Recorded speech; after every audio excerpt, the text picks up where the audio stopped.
From Los Angeles, California, the entertainment capital of the world, it's the 80s Movie Podcast. I'm your host, Edward Havens. Thank you for listening today.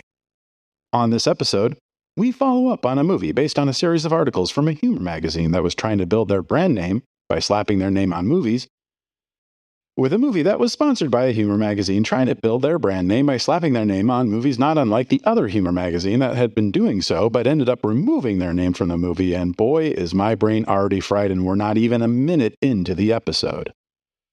We're talking about Robert Downey's 1980 comedy, Up the Academy.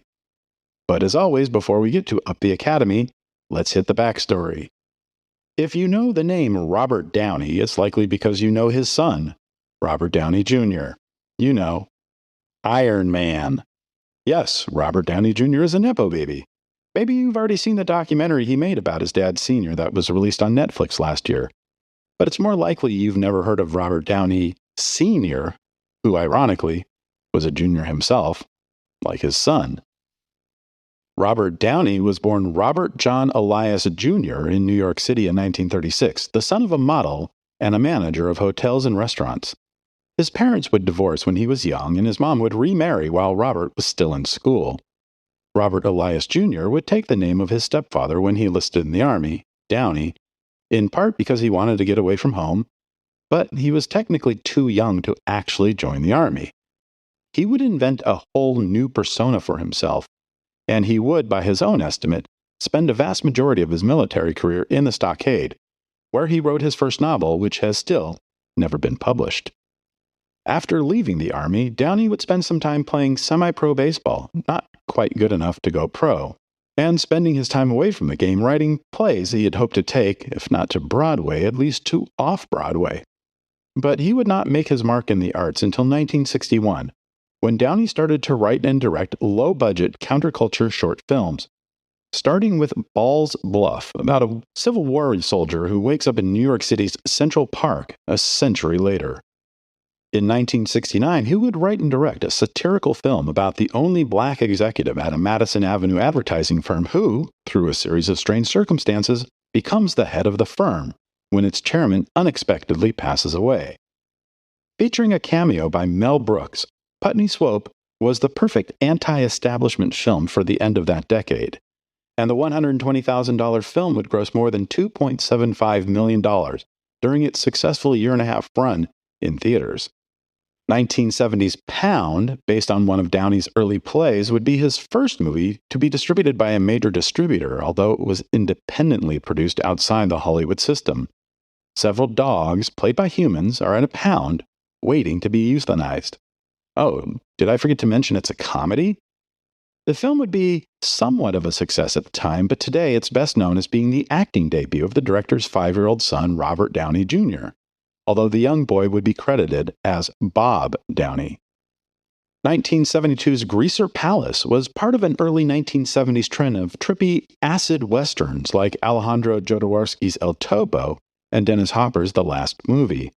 Character actor Alan Arbus plays Jesse, a man with amnesia who heals the sick, resurrects the dead, and tap dances on water on the American frontier. It would be the first movie Downey would make with $1 million budget. The critical consensus of the film at the time was not positive, although Jay Cox, a critic for Time magazine who would go on to be a regular screenwriter for Martin Scorsese in the 1980s, would proclaim the film to be, quote, the most adventurous movie of the year, unquote. The film was not a hit, and it would be decades before it would be discovered and appreciated by the next generation of cineasts. After another disappointing film, 1975's Moment to Moment, which would later be retitled 2 Tons of Turquoise to Taos Tonight, in order to not be confused with the 1978 movie of the same name starring John Travolta and Lily Tomlin that really, truly stunk, Downey would take some time off from filmmaking to deal with his divorce from his first wife and to spend more time with his son Robert and daughter Allison. By 1978, Robert Downey was ready to get back to work. He would get a job quickly helping Chuck Barris write a movie version of Barris's cult television show, The Gong Show, but that wasn't going to pay the bills with 2 teenagers at home. What would, though, is the one thing he hadn't done yet in movies: direct a Hollywood film. Enter Mad Magazine. In 1978, Mad Magazine was one of the biggest humor magazines in America. I had personally discovered Mad in late 1977 when my dad, stepmom, and I were on a cross country trip, staying with friends outside Detroit the day before my 10th birthday.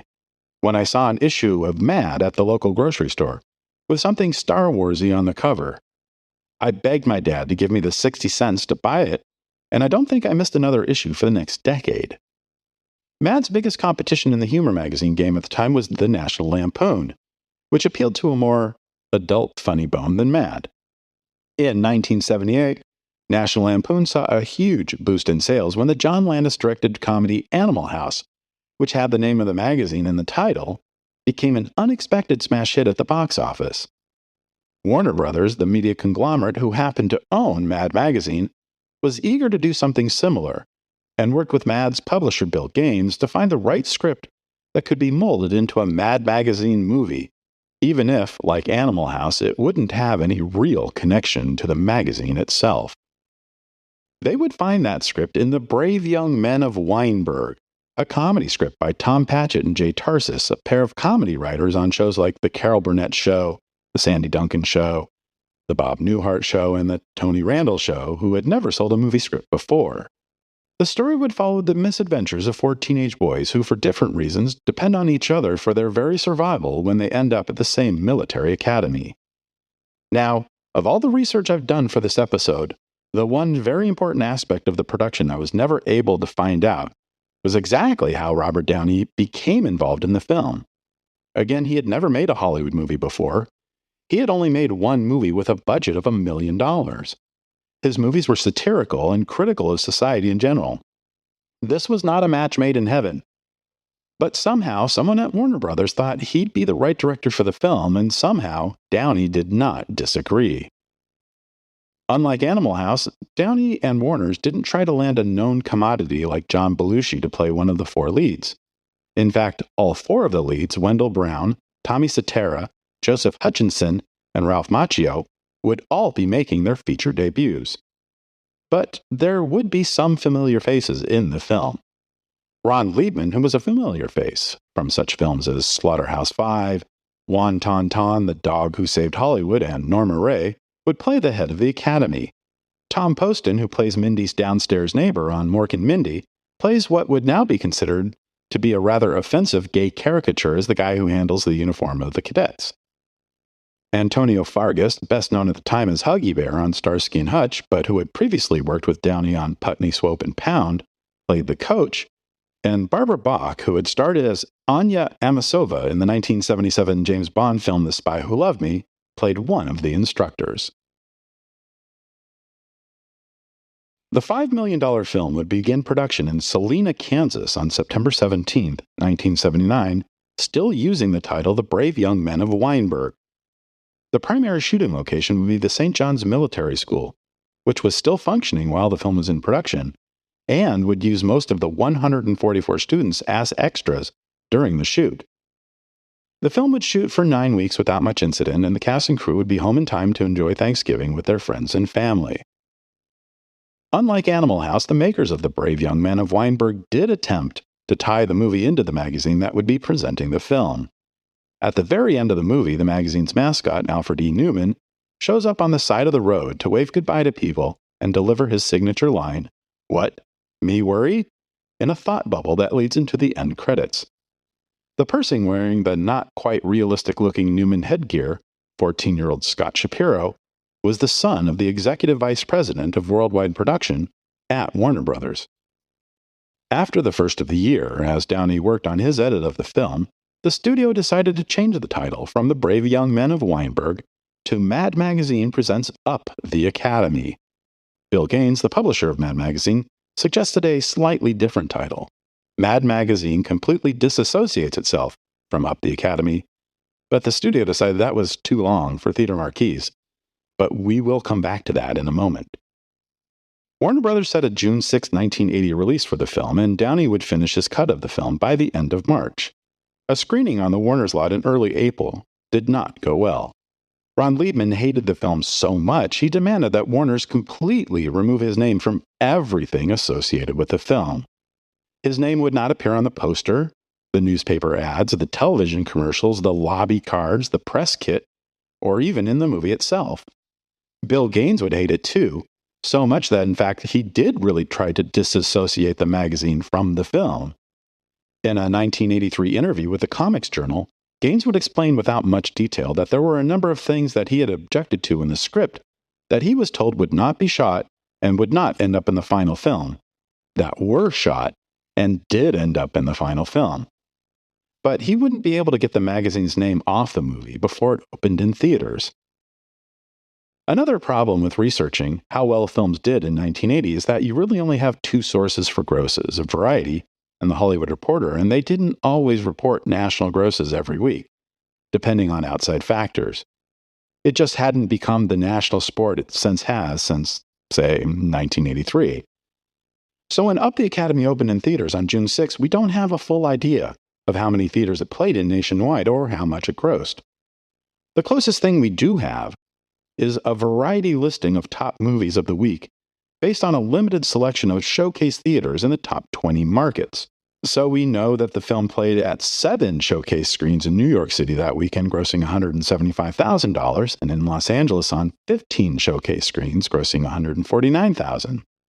But we also know, thanks to newspaper ads in the New York Times and the Los Angeles Times, that the film is playing in 11 theaters in the New York metro area and in 30 theaters in the Los Angeles metro area.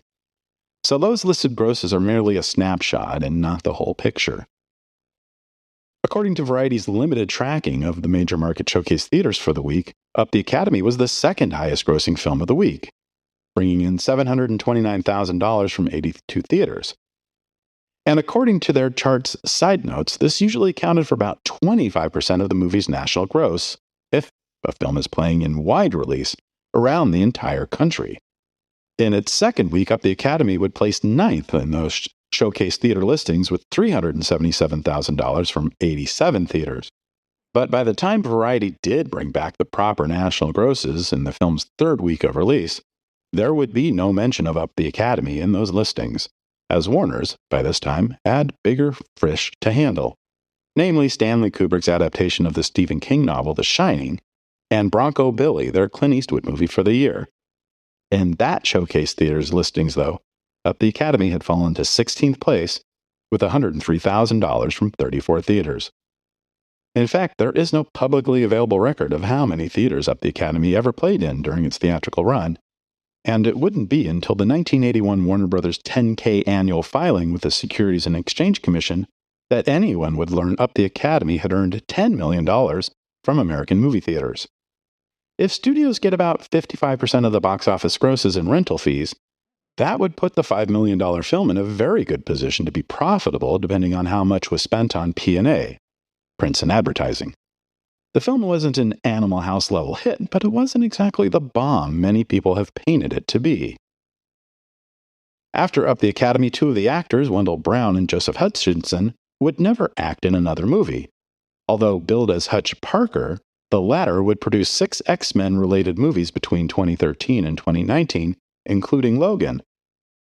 Tommy Soetoro would make 2 more movies until he left acting in 1988, and Ralph Macchio would of course go on to play Daniel LaRussa, the Karate Kid, in a career-defining role that he's still playing nearly 40 years later. Robert Downey would make another wacky comedy called Moonbeam in 1982. Co-written with Richard Belzer, Moonbeam would feature a fairly interesting cast, including Zach Norman, Tammy Grimes, Michael J. Pollard, Liz Torres, and Mr. Belzer, and tell the story of a New York cable television station that becomes world famous when they accidentally bounce their signal off the moon. But the film would not get released until October 1986 in one theater in New York City for 1 week.